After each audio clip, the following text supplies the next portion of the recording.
Hey everybody, welcome to the podcast. My name is Chris. My name is Amari. And it's 2024. I think that we all know the world could be a better place. And I also think that we all have a collective choice to make that so. Overall, that's a little absurd. But this show is called This is Absurd. And it's all about talking about absurd problems that need absurd solutions. And we hope to meet people who are doing just that. Correct. Accurate. People who see where we are on the timeline of being human, and they're like, not good enough. And they come up with ingenious innovations, wonderful breakthroughs in technology, or just cool ideas that take us to where we could be. And here we are, just documenting the process along the way. Let's make it happen. Come on in. Hey everyone, my name's Chris, and next to me is Amari Tuwakli. And next to me is our special guest of the evening, Mr. Kaizen Asiedu. Now, I would love to introduce Kaizen because he's one of my favorite people on the planet. Kaizen is a philosopher by trade, by passion, by occupation, by hobby. Kaizen cares about the pursuit of truth, and not just pursuit of truth for the sake of navel gazing and introspection, but actually the pursuit of truth insofar as how can it create a more meaningful life. So Kaizen is a life coach. Kaizen goes around the world creating events and creating conversations with people that change their lives. He's also the host of the newly acclaimed Conversations with Kaizen podcast, which you can find anywhere you find your podcast. And he's our guest today, and we're going to explore what does it mean to be human and other fun things. Right, Chris? Absolutely. Thanks, Kaizen, for coming. Really appreciate you being on the show. You're welcome. You're right. It is an honor. Isn't it weird how every time people say thank you, the other person says thank you? It's like, who's going to say you're welcome? Who's going to be? Yeah. It's almost like a pattern interrupt to say you're welcome. Yeah. Truth.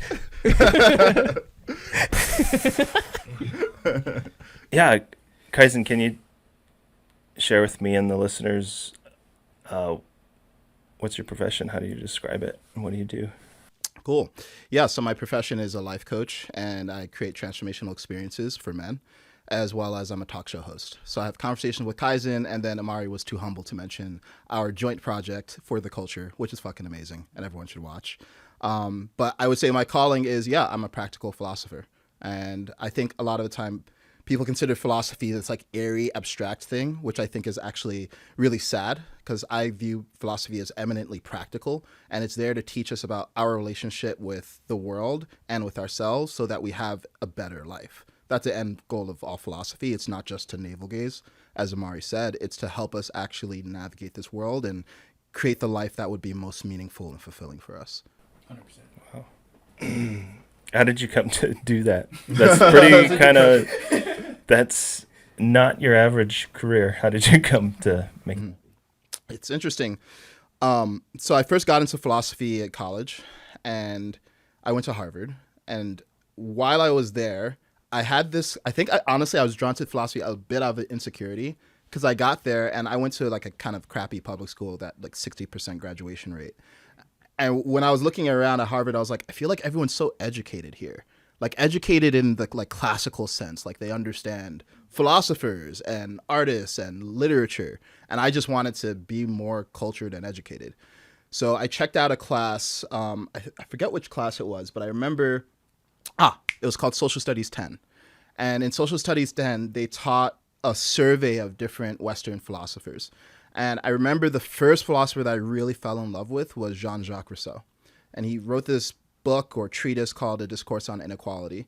I remember I read it and I was like, whoa, this is like, it's a book about perspective, which I'd never really read before. I think everything I'd learned up to that point in life had been facts and figures and know these things and these formulas. But this was more talking about how to view reality. And even though I don't necessarily agree with all the things he said in the Discourse on Inequality, it still set me on a journey of just thinking about perspective and thinking about the human condition and my own condition. And I was very depressed at Harvard. I think philosophy actually contributed to that in a way. Yeah, I think if you look at least Western philosophy, I think a lot of those guys were actually just kind of low-key depressed. and in very, very mental loops that were creating these very sophisticated and complex models of reality while not necessarily making them happier. But it was my intro into the idea that I can change how I view reality and change my experience of reality, which I think is very important for anyone. So that's where I first really fell in love with philosophy. So like I fell in love and also into depression, but now I'm not depressed anymore, and I still am in love with philosophy, but I have a very different relationship with it. And now I'm more drawn to Eastern philosophy and Stoicism as opposed to classical Western philosophy. But I think just having a philosophical disposition toward life is something that anyone can do and is useful to at least explore at some point in your life. And that's what I did. Can I toss something here? Just take us into the 7 levels of hell real quick. So you talk about this idea, which I get, I see, I resonate with and have experienced, which is this idea of like a lot of times the more you explore philosophy is a lot of times the more depressed that you are. So it would make sense that most people are like not interested in philosophy, right? Mm-hmm. However, philosophy isn't the pursuit of happiness, right? It's the pursuit of truth. So I am curious what you think is the relationship between truth and happiness. Are they at odds? And if you had to choose between one or the other, which one would you choose? Mm-hmm. Great question.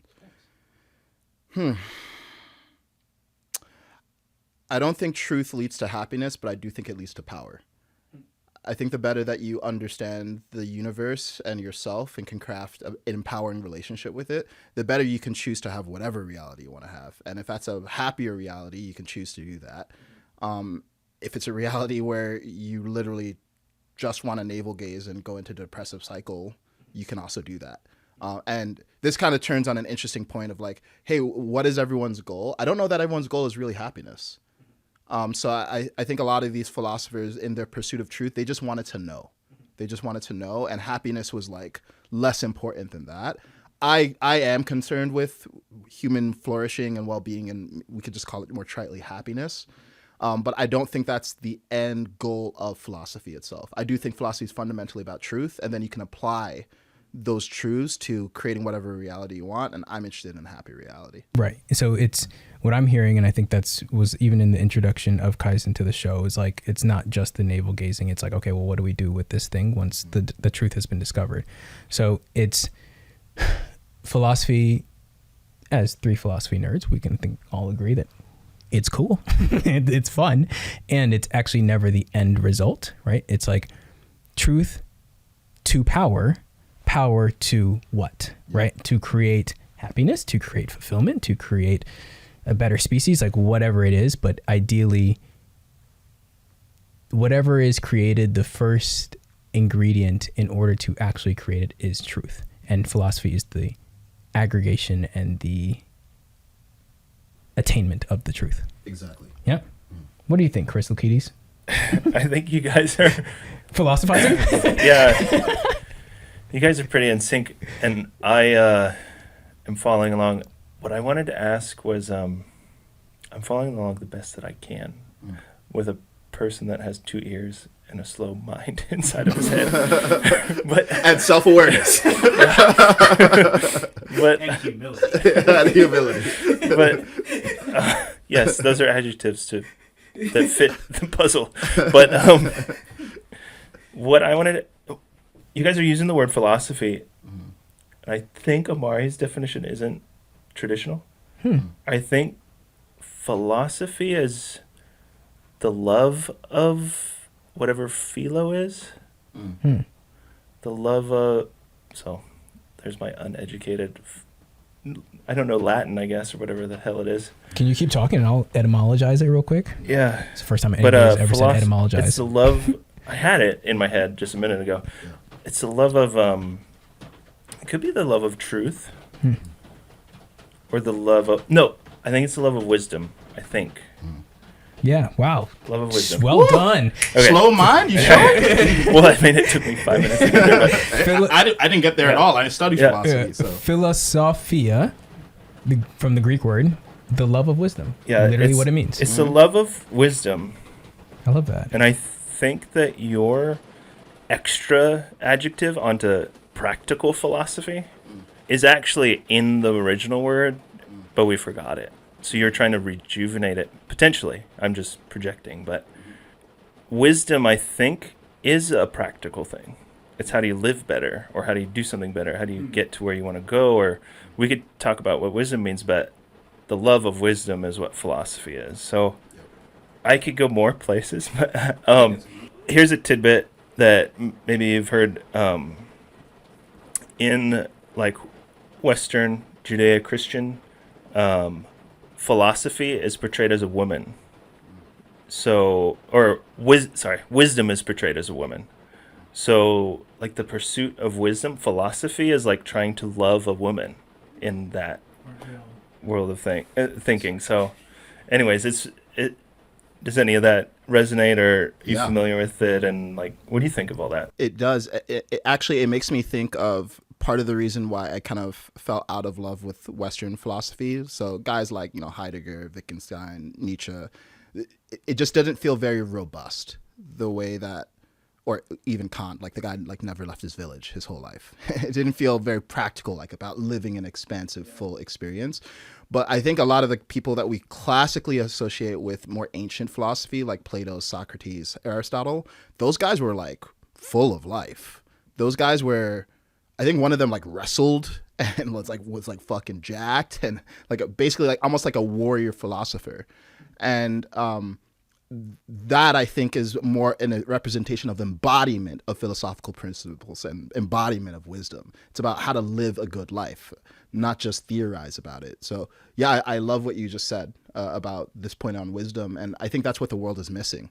It's wisdom. Like we have plenty of knowledge, but wisdom is embodied. Wisdom helps you actually live a good life. And actually wisdom helps you cut through knowledge and pick the knowledge that's most useful and practical for having a good life. And we have this deluge of knowledge and information, but I think wisdom is harder to find. And when we say love of a woman, I mean, just to wax on that, I don't know literally what the association is in etymologically speaking, but when I think of a woman, I think of a woman as highly intuitive. There's a wisdom to a woman that is not heady, actually. It's not informational. It's not knowledge. It's like connection to nature. It's a felt understanding of the universe and how to best be in coherence and harmony with it. And increasingly, we are less embodied.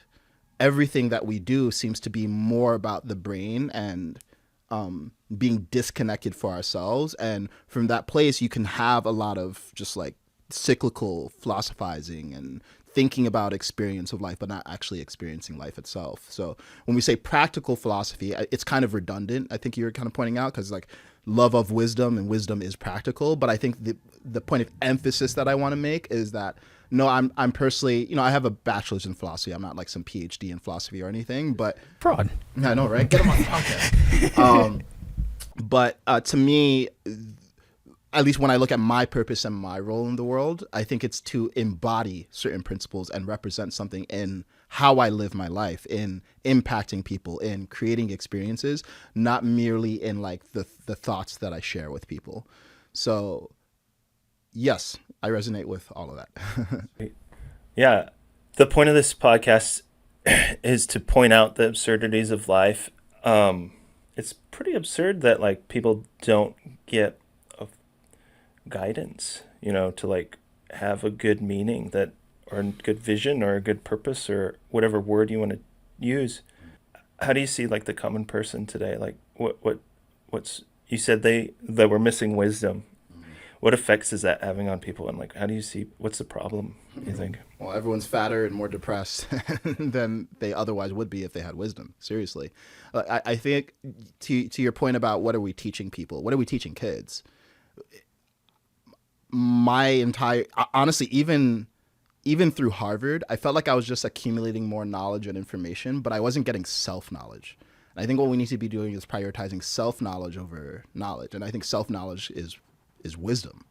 Like if you actually know yourself and you understand your emotions, you know how to listen to your inclinations, then finding meaning and purpose is easy. It's easy. It's actually not hard to find your purpose at all. I think if you look at kids, they're much more connected to their purpose than adults usually are. So it's not something that needs to be taught. It's something that gets conditioned out of kids. But we have the built-in hardware and firmware to discover purpose easily. So the effect that it's having on people is to be disconnected from that wisdom is, yeah, people feel lost. People feel depressed. We have more physical abundance than ever, but less happiness and flourishing and well-being than ever. So it just shows you, it's like, yeah, more mastery over the physical world does not mean more mastery over the internal world and the spiritual world and the emotional world. So as a result, we're in this weird situation where I think we have a genuine crisis of purpose and meaning. And it didn't used to be that way. What would you say? First of all, I think there's an interesting idea around, you know how much I love to rhyme things in alliteration. So was that ADHD, something like that? So I think that there's something to be said for like purpose isn't taught, it is forgot. When you talk about these kids, right? Who are like, I want to do this. And it's like, there is no, what does this mean? And when am I going to be good enough? It's like, no, this is what I want to do, right? So it's not taught, it's forgot. But there was a point that I wanted to bring up. What was the last thing that you just said about meaning? We have a crisis of purpose and meaning. We have a crisis of purpose and meaning. Do you think, first of all, is it okay to live a meaningless life? What would that look like? And secondly, what role does suffering and pain play in all these things? Great. So to the first question, is it okay to live a meaningless life? I mean, it's okay, but I don't know why you'd want to.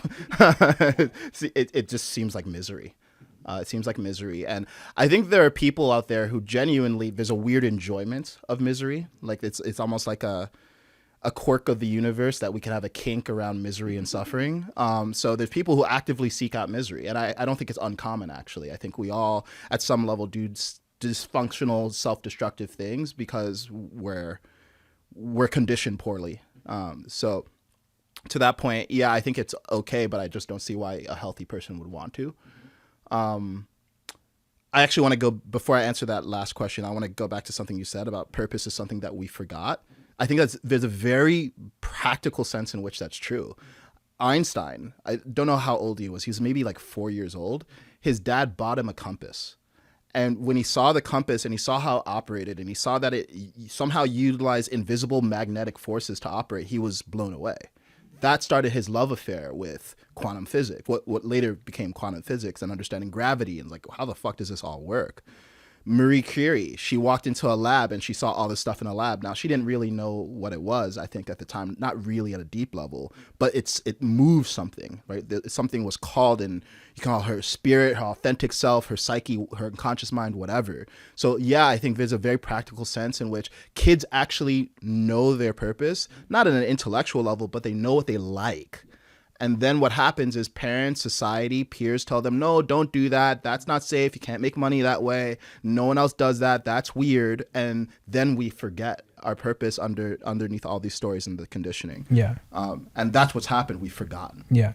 Something we talked about in the last episode is, I agree with you about, like, a lot of times your authenticity, your purpose, it's like very simple. You do know it. It's like not something you have to go on some big quest. You don't have to hire 18 life coaches. We were talking about this idea of you can have all the tools to find your purpose and know what you want, but if you don't have a relationship with whatever you want to call it, like your somatic, your intuition, your intuitive, like if I say, here's an apple, here's an orange, like if you are able to know and check in with yourself, what do I actually want right now? It makes that decision much, much simpler, right? So I think that there is this conversation to be had around somatics, intuitiveness, not being up in the head, and maybe that is the wisdom, right, that we were talking about before. And just to overload you with a question, you talk about this idea of we have more abundance than we've ever had, more technology, and da-da-da-da-da. Is there a way of looking at that and saying, like, maybe that's the problem, right? Like 500 years ago, as a man, it was easier to find my purpose because it was like, don't die, hunt, get the food, right? And now it's like, well, am I going to be a stockbroker? What about Bitcoin? Oh, I should design rugs. Maybe because there's so many options, maybe the abundance is the problem. It's because now there is so many options for purpose. And I'm curious what a Harvard graduate would say about that. Yeah, I love this. So I don't think abundance in technology is the problem. I think what's happened is, so you guys know Maslow's hierarchy of needs. And to just briefly describe it for listeners, Abraham Maslow was a psychologist, and he described basically a pyramid of different needs that humans have. So at the bottom, I think, is like safety, like little physical safety. And then you have like basic needs, food, water, love and belonging / community, achievement, so on and so forth, until you get to the top, which is self-actualization. Now, in an environment where there's less abundance, it's a much simpler pyramid. This is my own theory. Just projecting on, I don't know if he would have said this, but this is what I'm saying. So in an environment where there's just not a lot of abundance, then your purpose is really simple. There's just not that much to do. Now, the more that the things at the bottom of the pyramid are taken care of, the greater the degree of self-actualization that's possible. So the pyramid gets bigger. So I think it's like almost like an emergent problem of abundance that we don't know our purpose, but it's not the problem. Like if we had an integrated society where we like said, we have all this abundance, guess what? That means your purpose isn't to hunt woolly mammoths. You can actually go beyond that. Now, if you want to hunt woolly mammoths, great. You can continue to do that. But if you're like, no, I want to be the guy who counts woolly mammoth pelts and keep going. Mammoth foreign exchange currency trader or whatever the fuck. Yeah, great. Now you can do that. Yeah. So the problem is we have all this abundance, but we don't know what to fucking do with it. Mm-hmm. The problem isn't having a lot of resources. The problem is we don't have the proper resource allocation or the systems to accommodate literally this much abundance. We're like almost too rich for our own good. So would it be worth it to fabricate scarcity? We kind of do in our men's retreats, actually, ironically. I think that's why retreats and these experiences, I think for men, like just getting exposed to hard, difficult shit is now in vogue. Because in that environment of scarcity, things get a lot simpler.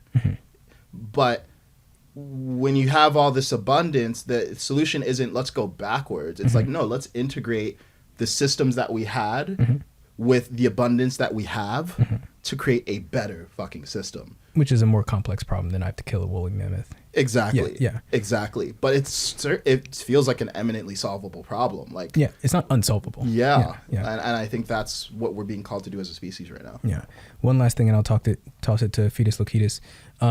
There was a conversation that you and I had with one of your friends who was previously in the Army a couple weeks ago. And, everybody talks about the PTSD and the trauma of war. And we were talking to him, and he was like, I kind of miss it because it was very simple. Yeah. And coming back was actually stressful. And it was like all the input and all the questions versus over there. It was like, I get told my mission, I go do the mission, and then I go play ping pong. So I'm curious what you have to say about that. Like, is there a point where, it's a dangerous question, but is there a point where we should stop innovating and stop creating new things and keep life simple? I think we can keep life simple while creating new life. How? Like I think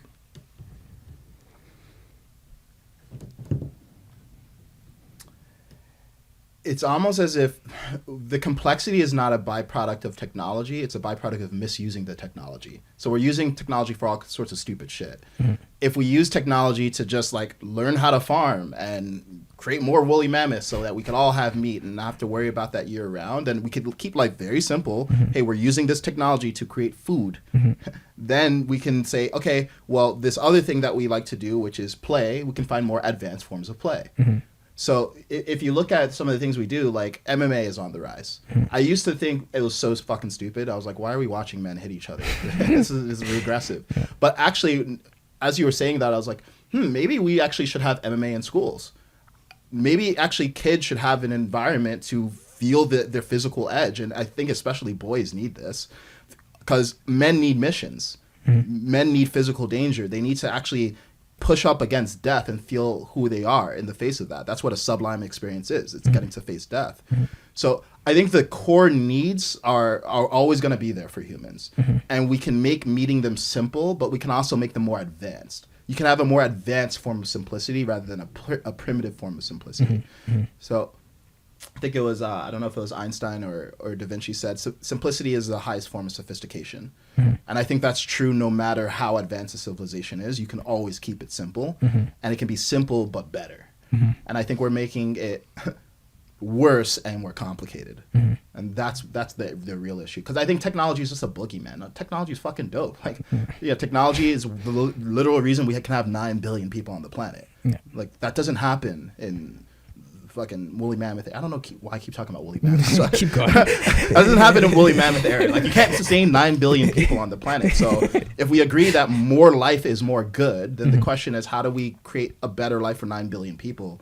Not look at the past and say that was better. I do think per capita it might have been better in certain ways, though, in terms of like just subjective sense of well-being. Fetus? I've had similar thoughts just to participate in the thought train that you guys were on for a while. I was like, what if a caveman came up here and like went down the cheese aisle and like they saw all the fucking kinds of cheeses there are? They'd be in heaven, like literal heaven. Like instead of like waiting for a goat to die and then like it ferments cheese in their belly, like they have every kind they could ever want for like $5 or something. But then you have to explain dollars to him, which would be that's the thing too. But and then it's like, what if someone who is like starving for like reality, meaning of today, like went back and switched with the caveman? They'd be fucking awake and alive, like running from the saber-toothed tiger. So like 100%. It's all kind of relative, and it's all like, what do you find yourself in, I guess. But which age would you rather live in? At times I think about the caveman thing, but not all the time. So maybe maybe that's come back and forth. That's like mid running from the saber-tooth tiger. All right, back to 2024. That's Pangea break real quick and I'll just come back. Probably why like movies and video games like go to those places. Partly, but to go into a more practical like sense of the podcast, I wanted to ask, you help people find vision for their life. What's your vision for your life? It's interesting because it continues to evolve as I evolve. It's weird. Recently, sustainability has come up a lot for me. Just like, I want to save the world. Like, I want to save the literal world, like the earth. And I think I want to live in a world where we've used all this technology so we can span more of the globe, but we still live in community, and we can actually live in community within communion with nature too. So that's my vision for the world. Like I don't know, we were talking about this before. There's this book or series called Animorphs, which I think a lot of men our age read. Know of it. I have ties to it with like real places in my hometown where like it resembles the book, and it's like, what was I dreaming, or what the fuck's this book about? Kind of stuff. Trippy. So there's I forget what the aliens' names are, but they're like super intelligent blue aliens with the scorpion tails, and they ride around on spaceships or across the galaxy fighting the Yeerks and all this cool shit. And their spaceships are basically these floating marvels of technology that actually are just domes for nature inside of them. So they have like rivers and grass and trees on these spaceships. So they don't look like the spaceships that we imagine when we think Star Wars, Star Trek. It's literally using technology to expand the scope of nature. And to me, when I view like big picture vision, like I don't know how, but I want to be a part of that somehow. And then, when I look at my personal life, there's more. I want a world that feels like Burning Man. So Burning Man, for people who don't know, no, it's not just a bunch of orgies and all this other stuff. But there are orgies. Yeah, has that too. Let's be clear. And those are great. But I think what it really represents is what happens when people are highly responsible and put in an environment where there's minimal rules and it's just social coordination. So it's what anarchy should be. Like anarchy is only possible, like absolute freedom is only possible when people are absolutely responsible. So Burning Man is like a little 1 week experiment or little science fair demonstration of what that can look like. And I want the world to look like that. What that requires, though, is much more robust educational system, different values. It requires us that we really have people know themselves and be responsible for themselves too, in a way that I don't think we are. So yeah, I think at the environmental level, I think it's using technology to amplify the environment instead of dominate it. When I look at a social level, it's more like Burning Man. So there's minimal coordination, but there's a few sets of principles, and people are ultimately responsible for themselves and respecting each other. When I look at my own life, it's contributing to that and contributing to personal empowerment and helping people just to be connected to themselves and feel good. And Amari made an interesting point earlier about if you have an apple and an orange and you're connected to yourself, you just fucking know which one that you want. We've gotten to the point where people don't even know that. He's like scroll on Postmates for 20 minutes before they make an order because they're literally not connected to themselves anymore.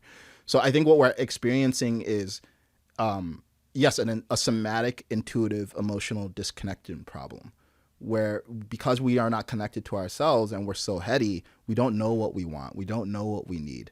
And the only time we feel emotion, it seems like, is when we're either being stimulated by something that's like a gross overload of information, like video games, which I fucking love, or high sugar fast foods, or something like that, or outrage. Like outrage is like wicked, and that's what people are attracted to because it gets them to feel fucking something. People get to feel something if they feel like victimized and triggered and all this stuff. So that's a weird, kinky sense in which we love misery. We love misery and disaster because it makes us feel alive, at least. And we talk about the saber-toothed tiger. Getting chased by a saber-toothed tiger or more or less killed by one, that's a fucking disaster. But disaster helps you feel alive. Now, we don't want to manufacture disasters here, but we do need to reform a world where people get to meet their edge. So yeah, I'm not interested in going back to like a primitive society. Like I have personally no interest in ever being chased by a saber-toothed tiger. But when I think about Burning Man, it is edgy. It's actually quite edgy. There's genuine danger. Not a lot, but it's like there's a fucking octopus throwing flames and I can go touch it. It's like there's a sense of, oh, that's all right, I'm alive. Like let me stay sharp and not get killed. Or people riding around on their bikes and e-bikes at 20 miles per hour, which doesn't sound like a lot, but you can get hurt if someone's on their bike tripping on acid and they just run you over. So it's like just the right amount of danger to feel alive. Yeah. I had a question, and then we went farther. But how much does Burning Man cost? No, Burning Man was the topic. Yeah. That was a while ago. But Burning Man sparked the question again. What do you think is keeping the people that are responsible in that experiment? What does responsibility mean, and what's causing that and holding that? First of all, it's the fact that they prioritize responsibility as a principle explicitly. Like they say, if you come here, you're radically self-reliant, and that matters. I don't think that's actually a principle of the world, right? I was going to say of America. I mean, I think actually it was part of the DNA of America. You're very free, but you're responsible. Like you can go out into the West on the frontier and you're responsible for your own life. Go do it and you could die, but you're responsible. So it starts with saying, hey, responsibility is important because responsibility enables freedom. No responsibility, no freedom. You don't want someone to have absolute freedom but not have responsibility. That's fucking dangerous. That's chaos.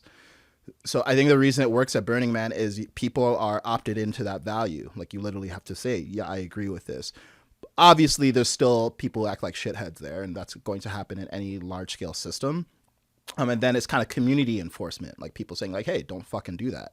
I remember 2 years ago, I went to Burning Man and one of the guys in our camp was a shithead and he was, he sexually harassed a woman. So is that a clinical term, shithead? Yes, shithead. Shitheadus. Yeah. Shitheadus Maximus. And yeah, he got kicked out of the community. And when you get kicked out of the community in the desert, it's like, oh, I better check myself because I'm dependent on these people for survival. So I better be in harmony with the community. So it's a combination of like principles and community enforcement. And also it's hard. It's hard. So you can't, I mean, increasingly there's people who they'll just like pay a camp to set everything up for them. But one of the founding principles, or I don't know if it's a principle of Burning Man, but features of Burning Man is that it's hard. Like it takes weeks of preparation. It's physically difficult. It's mentally and emotionally exhausting. And when you're in that environment, it just like, it's just harder to even imagine fucking around and doing stupid stuff. He's like, I'm here suffering. I better have a good time and not cause more suffering for other people. Whereas like I was looking at YouTube or X or one of these platforms, like I see people just commenting venomous shit and just, I'm like, bro, in an environment of scarcity, you don't have the time to be fucking jerking around on the internet, insulting people who are creating value. And I also think that there's something to be said for the lack of retribution, right? Because I think what you just brought up is like, hey, you can expect at Burning Man that if you act out of line with the community values, there will be a consequence that you will not enjoy. You will be in the desert by yourself, and that will suck, right? And if, you know, I want to just point out, like, there's this inherent element of, with responsibility, there's retribution, right? Like, if there's freedom and I can do whatever I want and there's nothing that happens negatively as a result, then I'm just going to do dumb shit, right? But if I can create a fake username on X within 7 minutes and be like, I hate whatever, right? I was going to go for it. I think I knew what you were going to say. I was going to go hard, but I was like, it's not that kind of podcast. Caught myself. And I could just go on and like, I can do that, close my laptop, and nothing happens to me. Yeah. Then it's like... Yeah. Well, I've been studying meaning, and what you're touching on, Amari, is to have like good meaning in life, it has to matter and it has to give you feedback. So like there's an absence of that on the digital spaces. Are you suggesting that you have to know when you fail in pursuit of your purpose? Yeah, otherwise you don't know like if you're going the right direction, or you should go left or right or up or down, or there's a couple categories that I can't really remember all of them for what makes life meaningful, but not being absurd is one of them also. But where I want to go next is if there's someone out there who like might be in crisis or doesn't know where to go, like what kind of questions should they ask themselves to help them out? Sure. Give me a second first. Someone's called me. Let me Google. What should somebody say to themselves? ChatGPT. How do you solve my problems? So much of this is, I told you guys about John Vervaeke. Yeah. And like, yeah, so many things that we're touching on are like, he has such a all-encompassing like coursework that I've been in that like we brush up on his understanding, and I'm like just seeing parallels all over the place. Cool. It's just like kind of, I just recommend him that much more is the thing, but nice. Yeah, maybe one day we'll have him on the show. So that'll be sick, man. Inshallah. Inshallah. And it's a Muslim thing for God willing. Oh, inshallah. I'm just being, I'm being haram. Inshallah. Inshallah. I like that. Yeah. You know, Arabic is such a dope language. It's beautiful, man. Middle Eastern girls, man. That's what I'm saying. Just had to slide that in there. Just putting this out there. We're rolling, right? Yeah. So what should someone do if they are feeling a crisis of meaning or purpose? Yeah, like what kind of questions might they ask themselves, or what can they do? Yeah. So I'll first preface by saying I think a lot of the time with these discussions of purpose and meaning, they sound so like vast and serious, and I don't think it's that serious. Look at what you liked to do as a kid. There are clues there. Because just as we were saying, when you're a child, you're the closest you will ever be to your unconditioned self, to your true self, to your soul, whatever you want to call it. And in that childlike state, they just know what they like. They know what they're good at or can be good at. And everyone's had a childhood. So I think the first thing that people should do is start to reflect on, hey, yeah, when were those sparks? What was kind of just shiny to me as a child? What was I gravitating toward? So I know for me, I was reflecting on this the other day. I loved Hooked on Phonics. I don't know if you guys remember Hooked on Phonics. It was this little program. They would like send you a bunch of cards and little materials to teach you different sounds and how to read and stuff. I fucking loved it, like to a weird degree. And it makes sense because I love communication and reading and writing and words. There's something about communication that's always been pretty native to me and natively interesting. Video games. The first video game I ever played, or the first one I really fell in love with, Star Fox 64. I still remember what it was like to get that VHS in the mail. I still remember what it was like to load up that system. I still remember what it was like to tell my dad, please return the Super Nintendo. I want a Nintendo 64 so I could play Star Fox. And I spent 8 years working in the video game industry. I still very much think in video game terms. I actually think it's part of my purpose to communicate some of the ideas that I do in video game terms. So sometimes I do that when I'm coaching people. Like I tell them like, yeah, you're a character, you have stats and skill trees, and like, you know, you're a certain class and your job is to figure out how to be the best version of that class, not just any fucking class. So the keys to your purpose are all in your childhood. And then as an adult, it's just figuring out how to align your interests with creativity. I think a lot of the time people, they might have an inkling of what they like, but they engage with it as a consumer, not a creator. And when you're in your purpose is not to be a consumer. No one's purpose, their highest calling is to be a consumer. It's to be a creator. So even if you like fucking watching Netflix and playing League of Legends, there's a version of engaging with the elements of those things that you like that you can do as a creator. So part of my purpose, or my path to purpose, was actually creating video game tournaments for fun. I loved esports. I loved video games. I loved watching them. And eventually I got to the point where I was like, I see some things that they could do better in their tournament design and production. So what if I just like went and did that myself? And that got me a lucrative career that gave me a lot of different skills and perspectives and connections that helped me get to where I am now. So I think just start with what you liked as a child. And if you can't remember that, or you feel that's too distant, remember the last time that you felt like you were just at play. And by play, I don't necessarily mean like like giggly, you know, bring around the rosy and fucking flowers in your hair. Just when you were so lost in the action, you didn't care about the outcome. That's what play feels like. And if you can find something where you feel like you can get into those flow states, playful states, I think that's a pretty good indication of what your purpose is as well. And lastly, I would say it's important to remember that purpose is kind of like an onion. There are layers to your purpose. It goes deeper and deeper and deeper. I think sometimes people ask this question and it becomes overly serious and big, like, what's my purpose in life? But your purpose is a continuum and it goes deeper and deeper. So you just start with whatever is interesting that you can be a creator in, and it'll continue to reveal itself.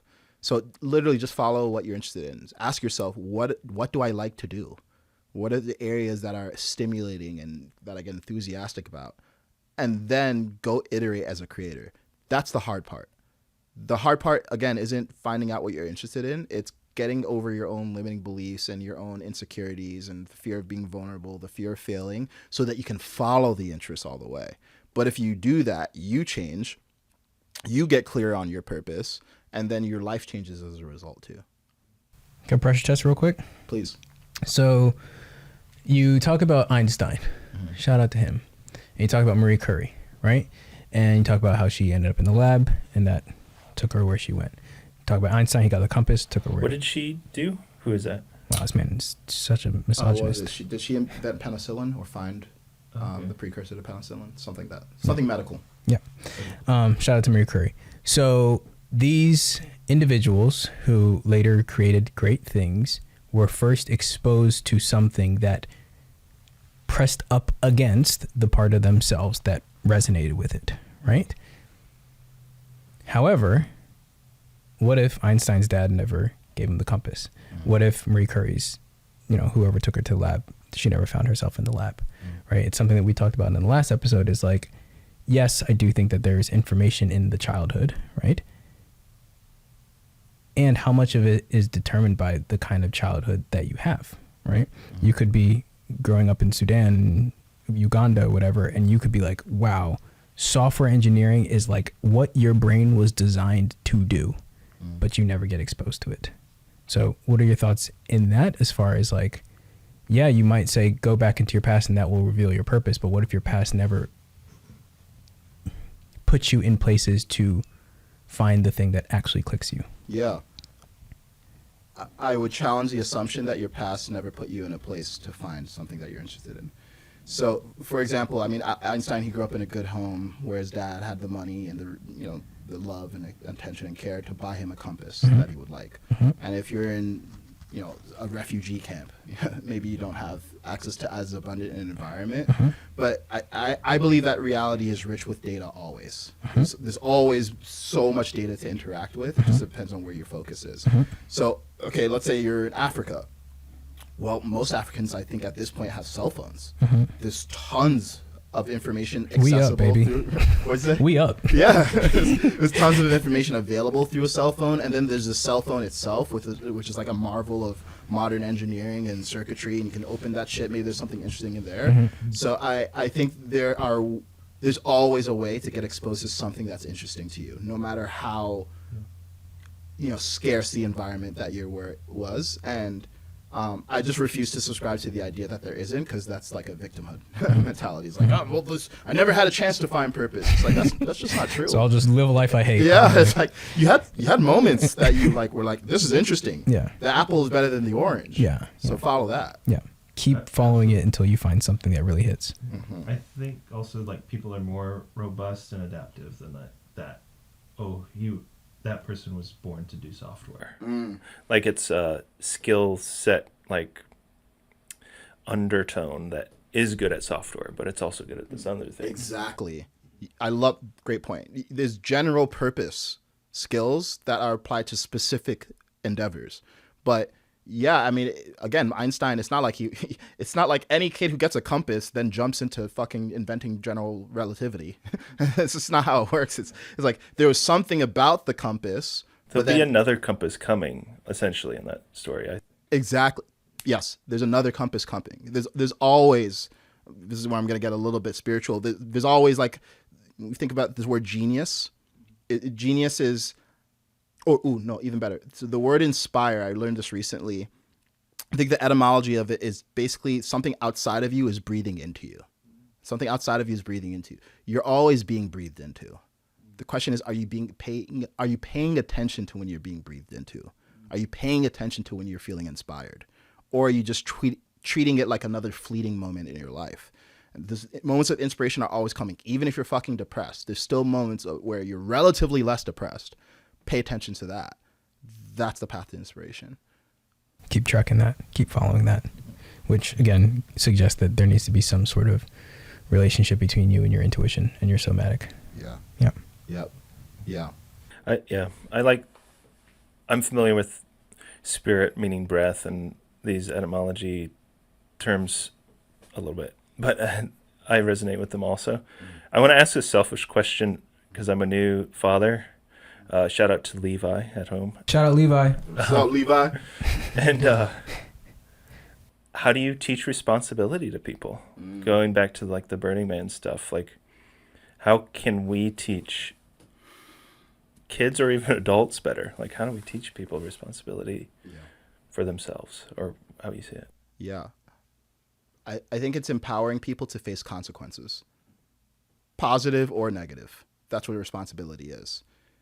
If you're coddled, like if a child is coddled and never is allowed to do anything in nature by themselves for a few minutes, never allowed to go try something that they might be bad at, then what they learn is that they have a managed reality. The reality is managed by another person, and that feels safe at some level, but it's also the seat of victimhood. So we need to empower people to face positive and negative consequences, because guess what? On the other side of that, on the other side of burning your hand on the stove is working really hard on an arts and craft project for school and then getting recognized for it and be like, whoa, if I try to do something and I apply myself, good things happen. That's a positive consequence.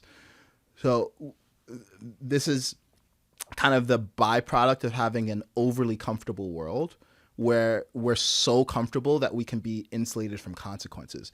To Mari's point earlier, you can go make a fucking shitty YouTube or Twitter comment and have no consequences. There's no sense of responsibility whatsoever.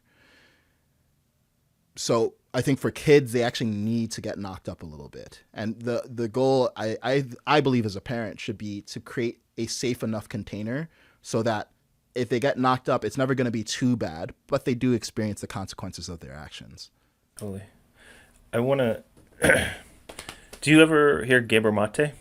Yeah, I haven't listened to him in a while, but Yeah, I think that he has really good insight, which is the other side of like they do need to get knocked up, beat up, pushed around, figure out the universe, but they also there's a trajectory in which you introduce them into that, because an infant newborn is not a person yet and can't get knocked up, like knocked around.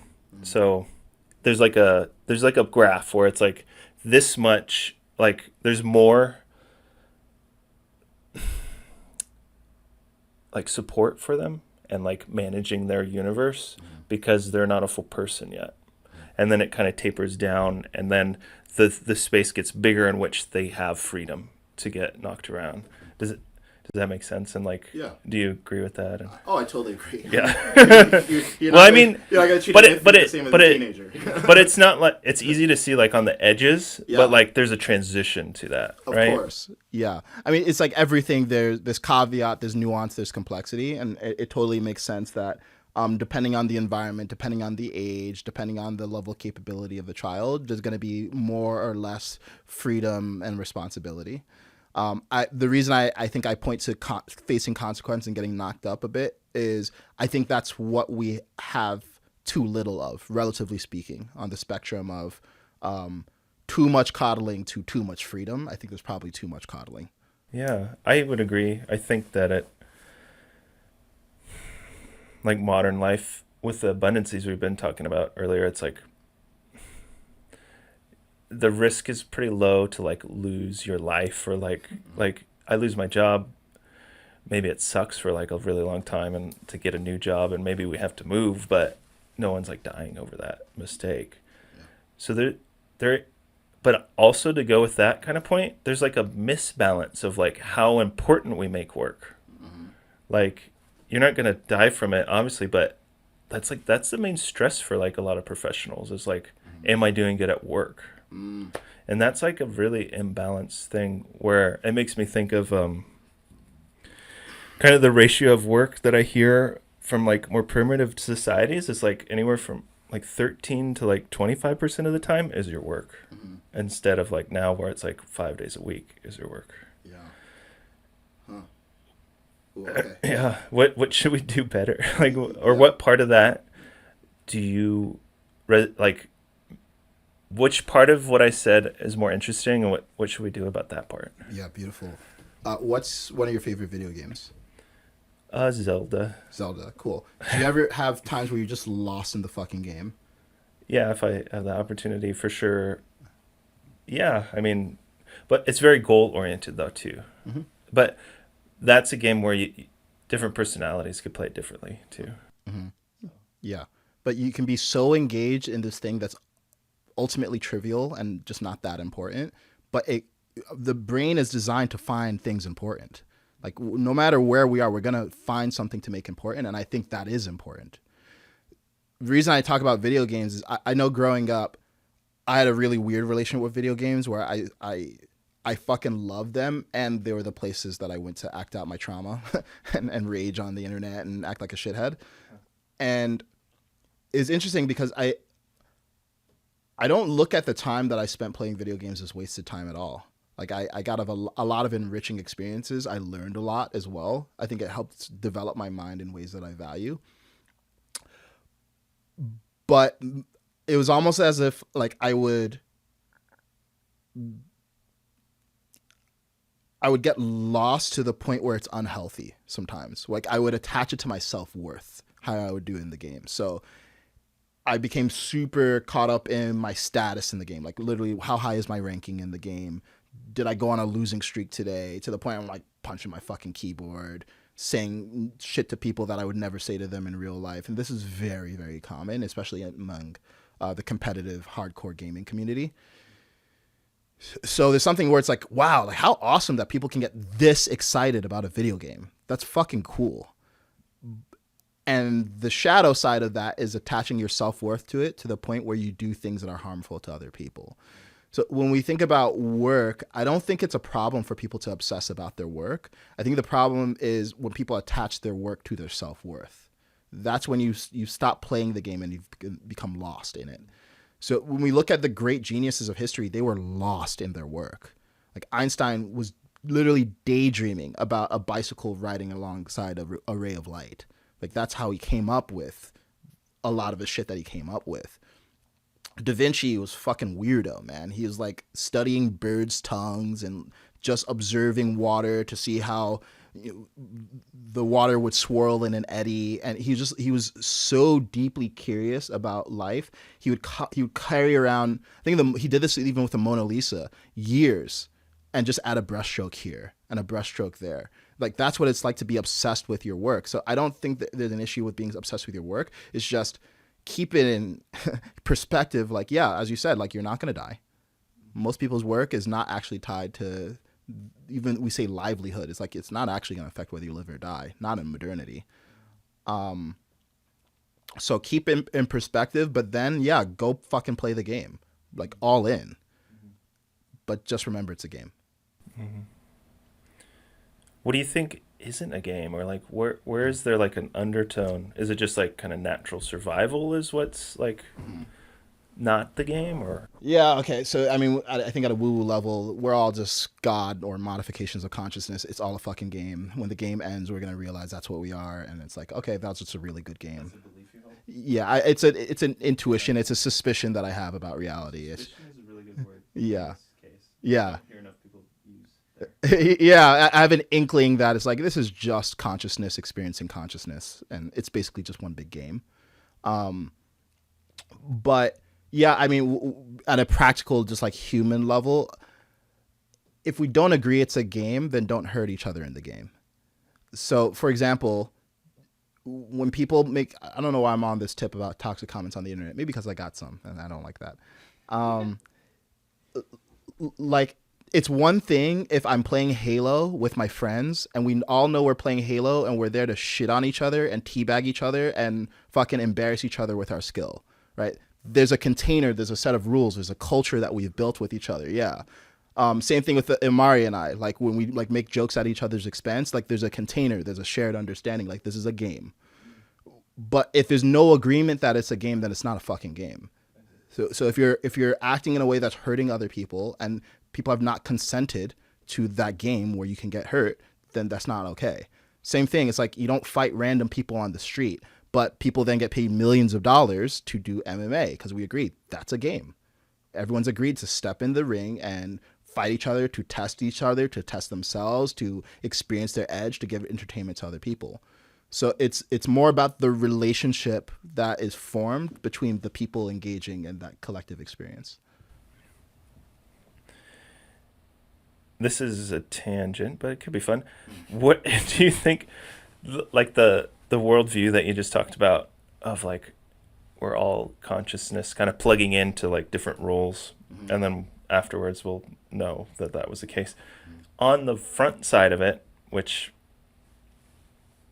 maybe front isn't like useful in this place, but before all that, like what do you think the system was in which people was like spirit or consciousness was like, oh, I'm going to be Chris Lakitas this time, or I'm going to be Amari this time. Like, what do you think that was? Like, this time, do you ever think of that stuff?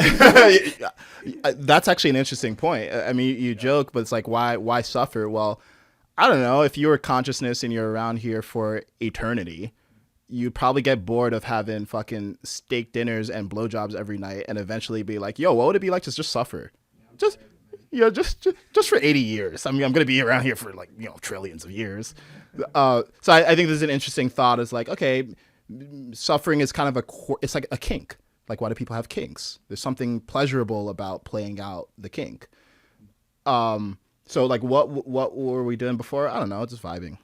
It's like floating around, atoms just bumping around, doing atom shit, colliding to other atoms. Like, hey, let's make a molecule. Okay, cool, let's do that. And then hey, there you go, atoms to Adam and Eve. So fun question. Yeah, I think we're just consciousness experiencing different forms of consciousness. I bring back a callback to the last episode. We talked in the previous meeting episode in this series about the necessity of suffering in order to create a meaningful life. Like, we talked about my story, and it's like, okay, had a shitty childhood, which you know about. And then I was like, I'm going to make this a hero story. Yeah. I'm going to make this like, yeah, he suffered, but like, holy shit, look what he did and turned that into, right? And how we talked about this really interesting idea that I want to hear your thoughts on is like, my suspicion is that we're the only mammals that can do that, right? Because another animal is like, bad shit happens and they're like, I'm not going to go up that tree again, right? But we can have that thing happen and be like, I'm going to turn that tree into a fucking house, right? So we can turn a negative experience into a quote unquote positive, empowering, whatever you want to call it, one, because of our capacity to make meaning out of things and decide the meaning, right? The cat isn't like, is it more advantageous for me to decide that this ball of yarn means joy? Or like, it's just like yarn, attack, right? But we're like, I get to decide. And my suspicion that I shared in the last podcast was that we have this capacity. That's what makes us human. And maybe what sucks for most people is when they don't do anything with that capacity. They just experience the suffering and they're like, well, life sucks. I suck. And they don't realize that they have the capacity to make it not suck, or at least mean something else. So I'm curious if you have any thoughts on that. Yeah, that's what victimhood is. Yeah, 100%. That victimhood creates more misery. That's why it's such a problem that we're like celebrating victimhood in many ways, it feels like, as a society. And that's a whole different tangent. But to your point about the capacity to make meaning and what that does is like, yeah, it gives us a broader range of experience.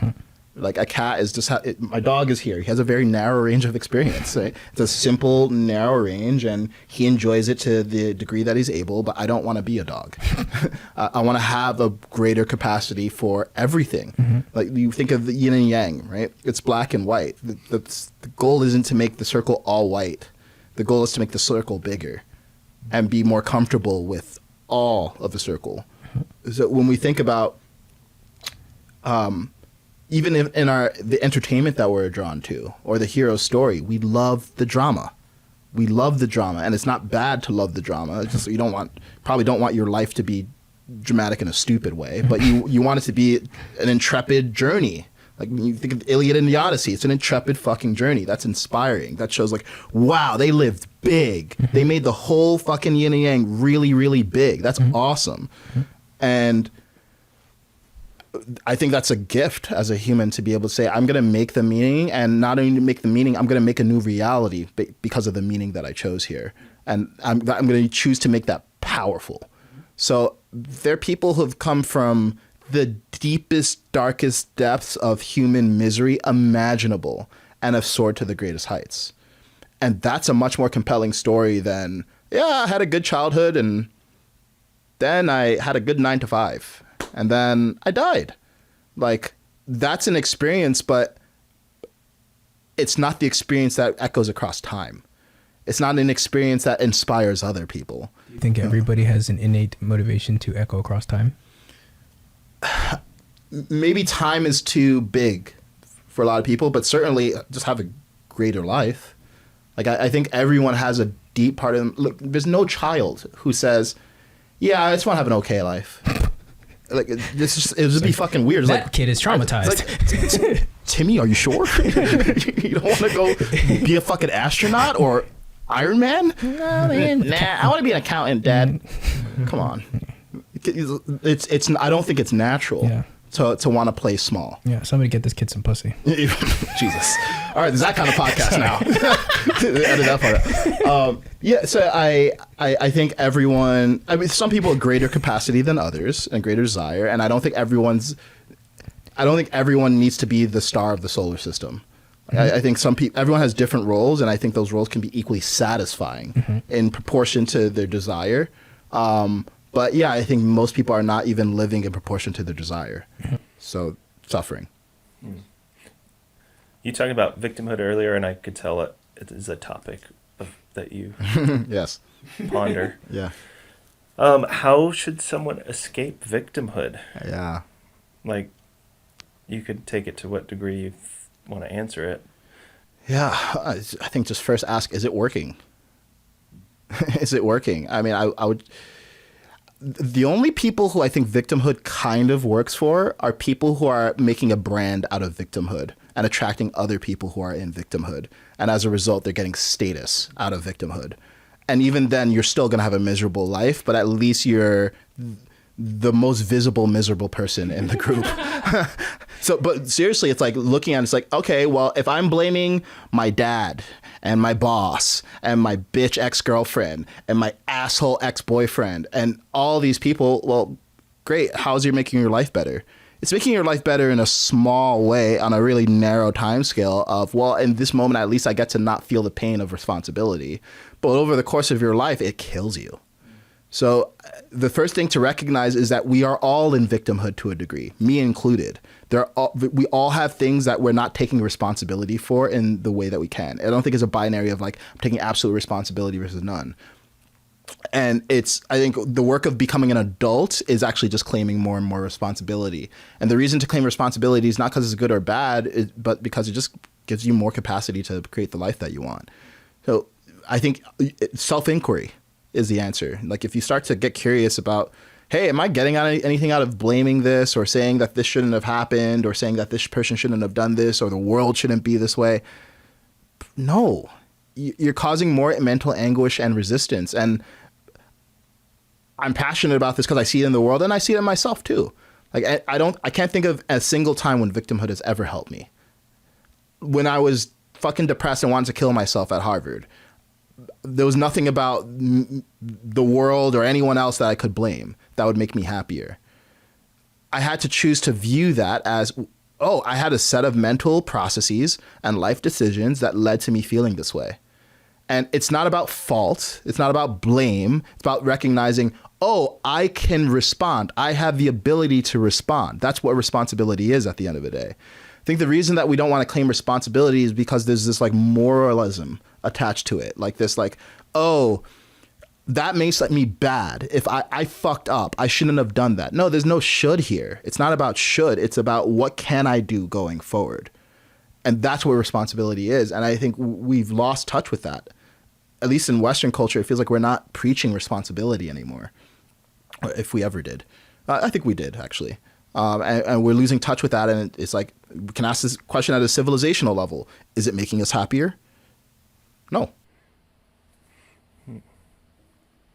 Yeah, I haven't considered responsibility in all my like meaning kind of searching stuff. Like that notion. I think that something off of what you just said, like we've taught responsibility, but sometimes we like teach it on stuff that is so metaphysical that it's like not practical, and then it's like not verifiable. So it's like, is there a way to become more practical in that sense, like teaching responsibility and responsibility, yeah. To kids or to what audience? Let's do adults. Adults, yeah. How can adults have responsibility? Well, I think a lot of the time as an adult, responsibility, I mean, your level of responsibility is going to be reflected in every single part of your life, like health, wealth, relationships. I think we can support each other in responsibility by just being honest. I think along with becoming less responsible, we've become less honest. So if we talked about getting feedback and feedback being important, if you're not honest to other people, they are not getting feedback on how their experience is damaging them and other people around them. So I think collectively it's a cultural problem at the end of the day. Like we don't have a culture where honesty is actually really, really celebrated. We have a culture where like virtue signaling, which is not the same thing as honesty, that's what's celebrated. Yeah. So I think in personal life, how do we make this practical is practice telling the fucking truth all the time. All the time. It's hard. It's really hard. I don't tell the truth all the time. I don't think anyone tells the truth all the time. I think you can have compassion for yourself by recognizing that, hey, you don't tell the truth all the time. Start there. The way to be honest is to recognize that you're dishonest and then work from that point. When you realize that you're lying and you just take it as a given, no, there are places that I lie and I don't even know that I'm lying, then you can start to be honest. And when you start to be honest, then you get a more honest experience where you can take more responsibility because you're getting real feedback. And it's like, okay, what do you mean? Like people say, like, I'm an honest person. It's like, okay, when do you have a thought that you should say immediately, but you don't say it? Everyone knows what that's like to experience. And when you're not speaking from that genuine place and doing it consistently, even if you're delaying it, sometimes that can be dishonest, right? You're avoiding something. So it's okay, because I think the reason why people aren't honest is because they feel unsafe. Like, you look at kids, they're 100% honest until they start feeling not safe about being honest. But we need to actually celebrate like honesty and truth again. And even if we don't like what someone's honest and truthful representation of themselves or of their opinion is. And that's how we can start to get responsible, because we start getting feedback from reality again. We've censored ourselves. Like, we've insulated ourselves from genuine feedback from the universe. It's like blindfolding. Yeah. It's like if you don't know where you can't see. You don't have data input. And it's also like societal, so it's like you blindfolding yourself, someone else blindfolding you, and you don't know it, and it gets complex quickly. Yeah, and then it's like, then we're all blind. And then the one-eyed man is king. The guy who's like just not even 100% honest, but just more honest than the next person, becomes a leader. I'm one of the few millennials that doesn't use the word virtue signaling, and I love your definition of it. If you could, what does that mean? Sure. Good. Never had to define this, so this is fun. I think virtue signaling is using a moral standard to seek approval from other people. So, oh boy, how cancelable is this podcast? Can I talk about anything? Don't ask me. I'm gonna give you the wrong answer. Yeah. Okay. Okay. Oh, okay. Actually, we'll do slightly less controversial. Oh, damn it! Still controversial. Come on, he's such a tease. Yeah. Well, I'm using it less because I'm worried about getting canceled. I think it's actually more just appropriate. So we've had this like body positivity movement over the last, I don't know, probably like 2 decades or so, right? 1 decade, I would say. Yeah, and I think there's a healthy aspect of it. Like, yes, I don't think, regardless of what your body looks like, it's never useful to hate yourself because of how your body looks. However, I think it goes too far when we're celebrating being genuinely unhealthy and obese and overweight as beautiful. It's like, yes, I think there's a beauty to reality that's inherent no matter what. But when we're talking about like the real beauty of like a healthy body that shows self-respect and self-worth and the value of hard work and really taking care of your instrument, we should not be conflating that with being overweight and calling it plus size or whatever the fuck we're calling it. So virtue signaling is saying, oh, well, we have this moral standard around we should accept everyone. And I don't think people actually accept what they see, but they want to be viewed as someone who is accepting of what they see. So they raise up this standard of, I'm an accepting person. When in reality, they recognize that something is unhealthy. They recognize that something is ugly. They recognize that something is not beautiful in the ways that we're like conventionally talking about.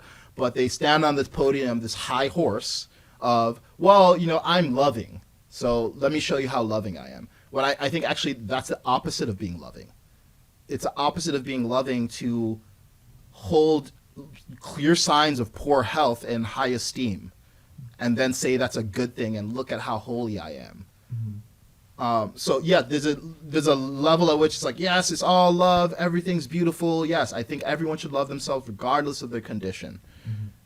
And there's an objective reality of things that are representative of ideals that we should be striving for, and things that are the opposite of that ideal, including being overweight. Yeah, there's just like everything's more dynamic than just like it's virtuous or it's not. There's a balance to everything, essentially. Yeah. But And to piggyback on a moral ideal in order to seek social status is, I would say, inherently wrong and deceitful. It's deceitful. It's actually deceitful. from my perspective, when I hear virtue signaling, I just think of it through a perspective of like a corporate knowledge-based worker that I kind of find myself in. And it's like, that's how people get promoted, and like that's how like conference calls happen. Like you have to virtue signal on the conference calls so that you look professional, or like like it's such a you're just like turning off your humanity levers like every which way, and then you're just like, Actually, I'm kind of a person now, like left over. Yeah. terrifying. Oh god. But Jesus. that's how I interpreted it. So like from not experiencing the word a ton, but kind of inferring what it means. Yeah. Yeah, I mean, you could even make it simpler. It's basically like pretending that certain things are good because you want to be viewed as good. Mm-hmm. Yeah. It's like Yeah. super simple. Sorry, I cut you off. Like high school when you're like, oh, I love that band because everybody likes that band, but Yeah. you hate that band. It's like, I fucking hate Fall Out Boy. What are you talking about? Yeah, but then you walk into school the next day with like a fucking like eye makeup. It's like, come on, dog, how do we stop it? Yeah, I'm off. Yeah. Yeah, totally. It's a phenomenon across people where it can be okay, but there's limits to it just causing a wreck, probably. Yeah. But Yeah, just to talk about it a little bit more on I think why it happens. I think some degree of virtue signaling is normal because there's this reconciliation that needs to happen between the authentic self and society. In society, it's very hard to be 100% authentic because if people were 100% authentic, they'd be doing all sorts of impulsive shit that would be dangerous for society. That said, the reason I think I'm so obsessed with victimhood and virtue signaling is I think they've just gone too far. They've gone way too far. I don't want to go back to like a state of nature where society doesn't work, but everyone's 100% themselves, don't give a fuck. But I also don't want to be in a society where people are fake, and they view that as a way of creating social coordination. I think we can aim higher. I have a science fiction film idea where there's something called capsule countries, and like you get to pick which country you're going to go live in. Beautiful. And like that one's the anarchy one, and this one's not. That one's a virtue signaling country, and this one's not.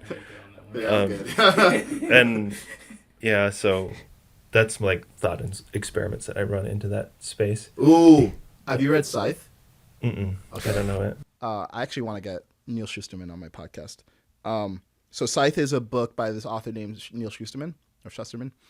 He's black, by the way. Did you know that? Yeah. Oh, you don't follow him on Instagram, I saw. Yeah. It's one book called Scythe. It's a series. Of books. Series. Yeah, and the premise of it is.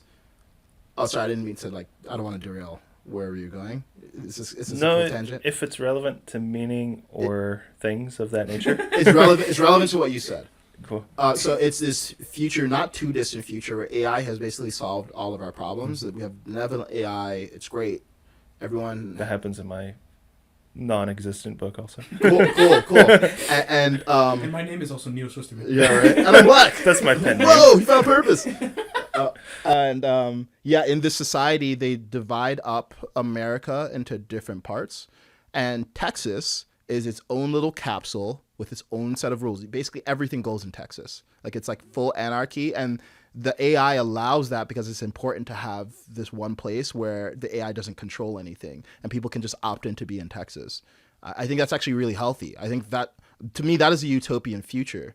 We have different capsules, different sets of rules, different cultures, and it's totally cool to go be in that capsule, and you opt into the capsule. You opt into those values. Choice. Yeah. Yeah. There's an agency in my story that helps you know your choices and then helps position you into the country that you might want. And you can move freely. There's more to that. I was about to say, yeah, be careful because you're gonna audience members. Give it away. Yeah. Hold on. Neil Schusterman's like, hold on. That's a great idea. That's great. It's just story I mean, world building is what I meant to say. Yeah. But I want to ask you a question to get where it takes us, maybe a higher note. That I I was going to ask Mari, but he didn't get it on the last episode. It is, what about the universe excites you? And do you ever ponder, like, the rarity of, like, humans in the universe? Or, like, Yeah. like what the it's kind of fucking crazy. It's absurd, but why is it absurd in a good way? Yeah. Like, what gets you excited about it? I mean, honestly, everything, even these problems that we're talked about. I'm like, wow, what a weird quirk of human psyche that we have all this virtue signaling and victimhood. And what would it look like if we solved all this shit? That gets me really excited.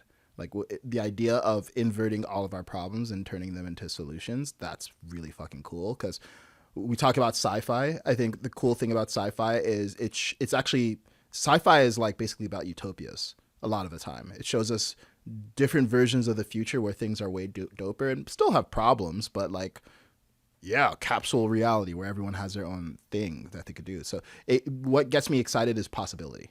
But there's so much possibility. You have a way more advanced civilization where we've solved a lot of these social and cultural problems, and we just get to enjoy technology. Like, again, going back to Animorphs and us flying around on spaceships that are these fucking bubbles that contain pristine grass and flowing water and trees that are growing organic fruit that we can just eat off of as we visit another planetary system. Like, what's fucking cooler than that? Like, I'm here for that. Like, I'm hoping we get there at some point. And on the human thing, I think it's become trendy to say, of course, aliens have to exist. I actually think it's a really interesting question, just a thought experiment to consider. Well, what if they didn't? What if humans are the only thing that is life in this universe? Now, it doesn't mean what the only interesting or complex thing. Black holes are really fucking interesting. The solar system's interesting. Supernovas are really interesting. But we're the only life for whatever reason. Then, wow, like, we get to decide what life looks like. Holy shit. We're kind of not respecting that, and that's kind of absurd.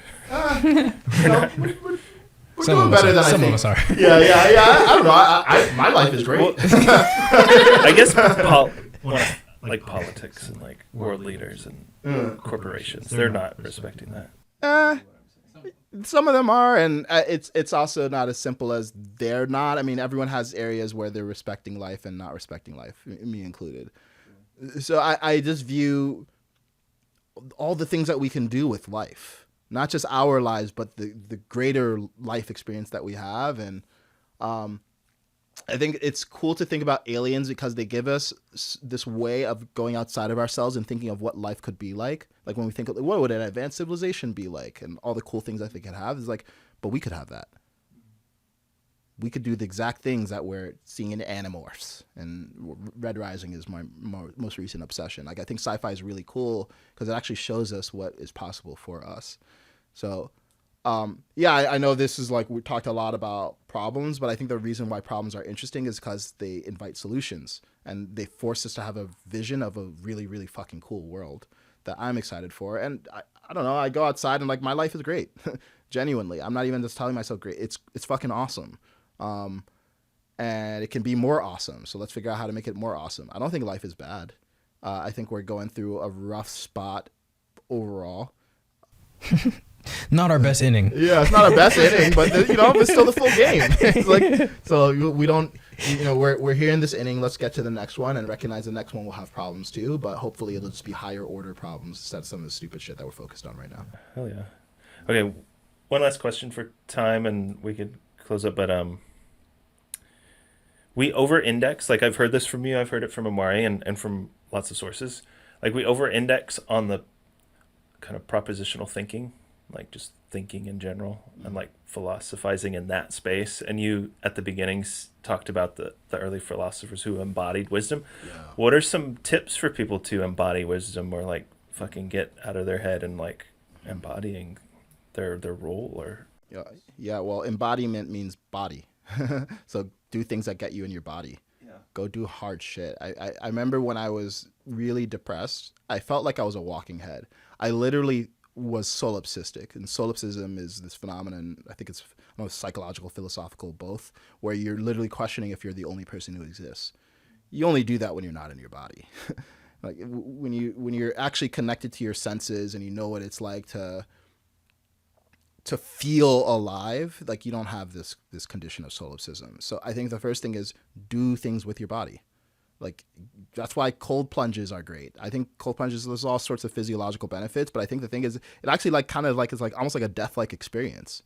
Just experience freezing fucking cold water, or go work out, go do something that has you breathing and like gasping for life. That's that spirit word. Yeah. Breathe. Exactly. Or even breath work. You can do a really powerful breathwork session. That'll send you places, man. That'll fucking release DMT in your brain. And like you can have life-changing experiences just on breathwork. So, yeah, I think the first thing is like, you can stay up here all day and try to positive psychology yourself into stuff, but just start with the first thing that you can actually do with your body. And you're going to get wisdom from that because you have an innate wisdom, and then you have the wisdom that comes from experience. But you have to actually go experience things to get the wisdom of experience. So go experience things. Cool. I think we just have to call it a podcast because the podcast can't run forever. There's hard drive limitations. At that point, it becomes a conversation. But thank you, Kaizen.